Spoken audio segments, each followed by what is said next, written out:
Assalamualaikum warahmatullahi wabarakatuh. Halo teman-teman semua, perkenalkan saya Syura Anjeliska dengan NIM 22017180, Prodi Bahasa dan Sastra Indonesia, Fakultas Bahasa dan Seni, Universitas Negeri Padang. Pada video kali ini, saya akan mempresentasikan materi mengenai dengan mata kuliah pengantar linguistik dengan dosen pengampu Ibu Siti Ainim Liwisti, SPD M.Hum. Tonton videonya sampai akhir ya. Penjelasan pertama mengenai konsep linguistik makro. Teman-teman tahu nggak sih apa yang dimaksud dengan linguistik makro? Bagi teman-teman yang belum mengetahui apa itu linguistik makro, maka simak penjelasan berikut ini. Linguistik makro atau makrolinguistik adalah bidang linguistik yang mempelajari bahasa dalam hubungannya dengan faktor-faktor di luar bahasa, seperti dari segi kejiwaan, sosial, pengajaran, pengobatan, dan filsafat. Kajian makrolinguistik secara eksternal dibagi menjadi dua bidang, yaitu bidang interdisipliner dan bidang terapan. Selanjutnya, kajian linguistik makro. A. Bidang interdisipliner. Yang pertama yaitu ada sosial linguistik. Sosial linguistik adalah bidang ilmu interdisipliner yang mempelajari bahasa dalam kaitannya dengan penggunaan bahasa itu dalam masyarakat. Menurut Chair dan Agustina tahun 2014 halaman 2. Sosiolinguistik mengkaji keseluruhan masalah yang berhubungan dengan organisasi sosial perilaku bahasa. Tidak hanya menyangkut pemakaian bahasa saja, melainkan juga sikap-sikap bahasa. Salah satu contoh penerapan sosiolinguistik antara lain yaitu bahasa sebagai perilaku sosial seperti yang dijelaskan oleh Suseno tahun 1991. Masyarakat Jawa di dalam menggunakan bahasa Jawa akan selalu terikat dengan unggah-ungguh atau sopan santun berbahasa yang mencerminkan adanya hubungan peran di antara pemakai bahasa sebagai nilai yang harus ada dalam pemakaian bahasa tersebut. Bidang interdisipliner yang kedua yaitu psikolinguistik. Psikolinguistik merupakan ilmu yang bertujuan mencari satu teori bahasa yang secara linguistik bisa diterima dan secara psikologi dapat menerangkan hakikat bahasa dan pemerolehannya. Contoh yang dapat kita jumpai dalam kehidupan sehari-hari yaitu ada seorang pria yang bersuku Bugis yang menikah dengan seorang wanita yang kini menjadi istrinya yang bersuku Sunda. Setelah mereka tinggal bersama sekian tahun di lingkungan keluarga istrinya, maka sang suami yang awalnya tidak tahu berbahasa Sunda kini telah dapat berbahasa Sunda dan memiliki dialek Sunda dalam berbicara. Sang suami pun telah dapat memahami bahasa daerah istrinya. Bidang interdisipliner yang ketiga yaitu neurolinguistik. Neurolinguistik menurut Gusti Sastra tahun 2010 halaman 9 adalah suatu bidang kajian dalam ilmu linguistik yang membahas struktur otak yang dimiliki seseorang untuk memproses bahasa, termasuk di dalamnya gangguan yang terjadi dalam memproduksi bahasa.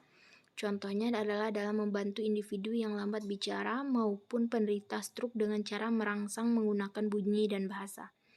Bidang interdisipliner yang keempat yaitu linguistik forensik. Kajian linguistik yang menganalisis atau meneliti kebahasaan yang digunakan sebagai alat bantu pembuktian di peradilan dan bidang hukum.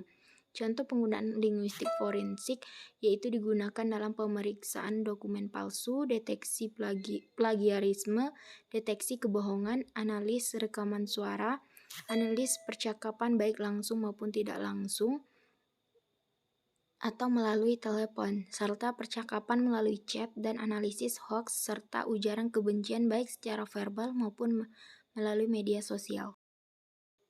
B. Bidang terapan kajian linguistik makro. Yang pertama adalah pragmatik.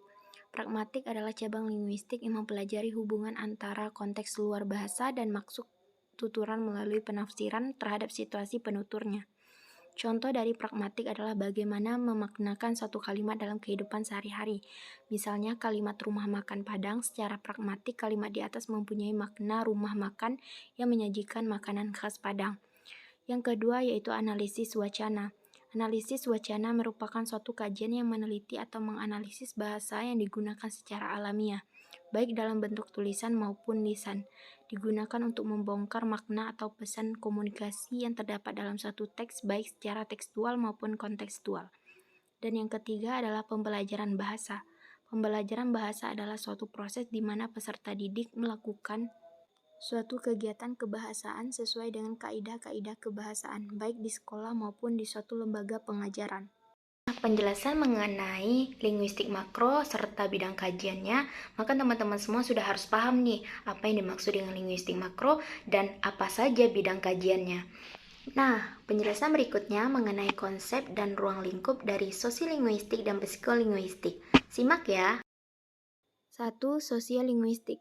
Sosiolinguistik adalah bidang ilmu interdisipliner yang mempelajari bahasa dalam kaitannya dengan penggunaan bahasa itu dalam masyarakat. Menurut Cher dan Agustina tahun 2014 halaman 2. Menurut Pride dan Holmes dalam Sumarsono tahun 2002 halaman 2 merumuskan sosiolinguistik secara sederhana, yaitu the study of language as part of culture and society, yaitu kajian bahasa sebagai bagian dari kebudayaan dan masyarakat. Ruang lingkup sosiolinguistik terdiri dari dua bagian. Yang pertama, sosiolinguistik mikro. Sosiolinguistik mikro yakni ruang lingkup sosiolinguistik yang berhubungan dengan kelompok kecil. Menurut Sarle tahun 1965, titik pusat pengkajian mikro sosiolinguistik adalah tingkah ujar atau speech age yang terjadi dalam kelompok-kelompok primer menurut sosiolog.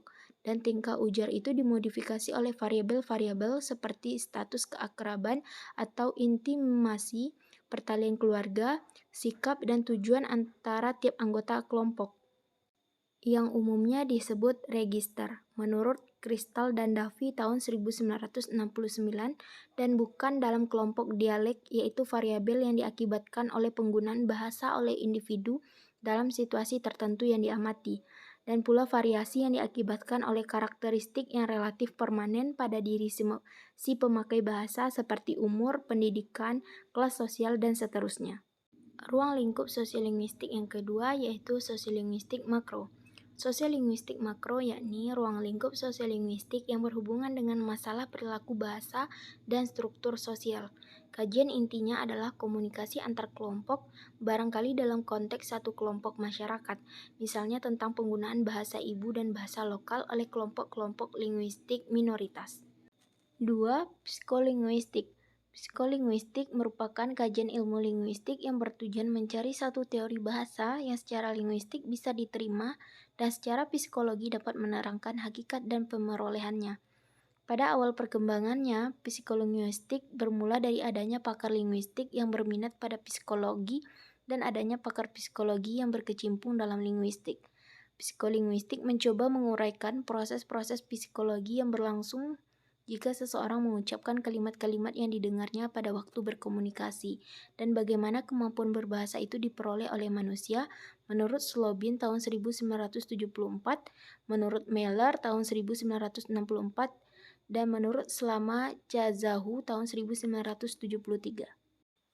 Psikolinguistik mempelajari 4 topik utama yaitu A. Komprehensi, yaitu proses-proses mental yang dilalui oleh manusia sehingga mereka dapat menangkap apa yang dikatakan orang dan memahami apa yang dimaksud. B. Produksi, yaitu proses-proses mental pada diri kita yang membuat kita dapat berujar seperti yang kita ujarkan. C. Landasan biologis serta neurologis yang membuat manusia bisa berbahasa. Dan D. Pemerolehan bahasa, yaitu bagaimana anak memperoleh bahasa mereka. Baiklah, sekian hasil presentasi saya mengenai konsep linguistik makro dan konsep dari sosiolinguistik dan psikolinguistik beserta ruang lingkupnya. Semoga hasil pemaparan materi tadi bisa menambah wawasan teman-teman semua, dan saya mohon maaf apabila dalam pemaparannya saya masih banyak memiliki kekurangan. Dan saya ucapkan terima kasih dan sampai jumpa.